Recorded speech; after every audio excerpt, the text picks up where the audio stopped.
చెప్పరేంటి రైతులంటే భూమి ఉంటుందా బాబురావు భూమి ఉందా బాబురావు పిలిచి అడగండి ఇంకో పేరు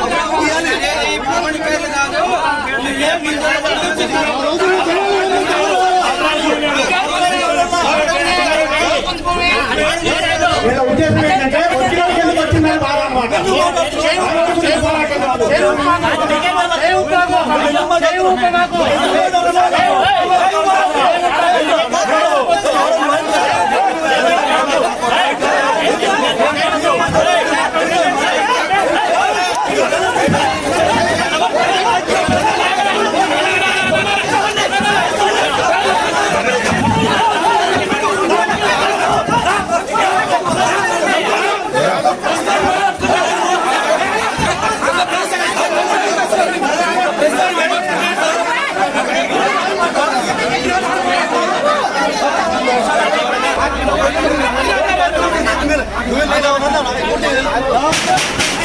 నేనేం చేశా వాడు ఎందుకు మాట్లాడాడు? నేను తప్పుందా?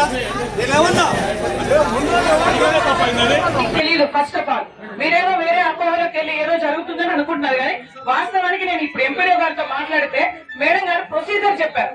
వాళ్ళు ఏం చెప్పారంటే ఫస్ట్ ఆన్లైన్ లో మీరు ఎవరైతే ఇల్లు లేదనుకున్నారో వాళ్ళ అప్లికేషన్ పెట్టుకున్నారా లేదా, అది యాప్ లోకి వచ్చింది. వాళ్ళకి యాప్ ఉంటది, ఆ యాప్ లోకి వచ్చిన తర్వాత అందులో వాళ్ళు ఫోటోలు అప్లోడ్ చేస్తారు. ఏది ఇది రేకులు ఇల్లా లేదా గుడిసా అనేది ఫోటోలు అప్లోడ్ చేస్తారు.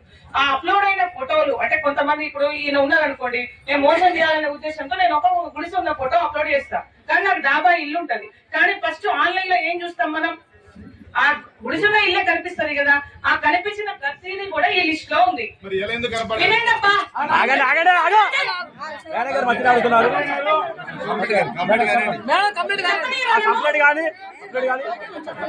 నాకు ఎంపీడీఓ గారు చెప్పని మీకు చెప్తున్నామ్మా, ఓకేనా? సో ఆ లిస్ట్ వినండప్పా, వినండి. ఇప్పుడు మనం ఫస్ట్ తెలుసుకోవడం మన బాధ్యత. వాళ్ళు అధికారులు అన్యాయం చేస్తున్నారా న్యాయం చేస్తున్నారా అనేది ఫైనలైజ్ అయిన తర్వాత మనం క్వశ్చన్ చేయాలి. ఇప్పుడు నాకు తెలిసింది మేడం గారితో మాట్లాడితే ఏం చెప్పారంటే, వాళ్ళు ఎవరైతే అప్లై చేశారో దాంట్లో గుడిసెలు రేకులు కనిపించిన అన్నిటినీ కూడా లిస్ట్ లో తీసుకున్న తర్వాత ఇప్పుడు మేడం గారు ఒక్కొక్క పేరు చదువుతారు. మీరు అన్నారు కదా, ఇప్పుడు సపోజ్ ఇక్కడ చేపల పుష్ప అని ఉన్నారు, చేపల పుష్ప. మరి ఆమెకి డాబా ఇల్లు ఉందా, రేకుల ఇల్లు ఉందా, ఏముందా అనేది తెలియదు. ఇప్పుడు మీరంతా గ్రామస్తులు ఉన్నారు కదా, ఇప్పుడు పేరు చదవగానే ఆమె గురించి మీ అందరికి తెలుసు కదా, మీరు చెప్తారు ఆమె రిజెక్టడా లేదంటే ఆమె పేరు ఉండాలా. ఇంటికి పోయినా మేము గొడవలు పెట్టుకున్నాం మేడం.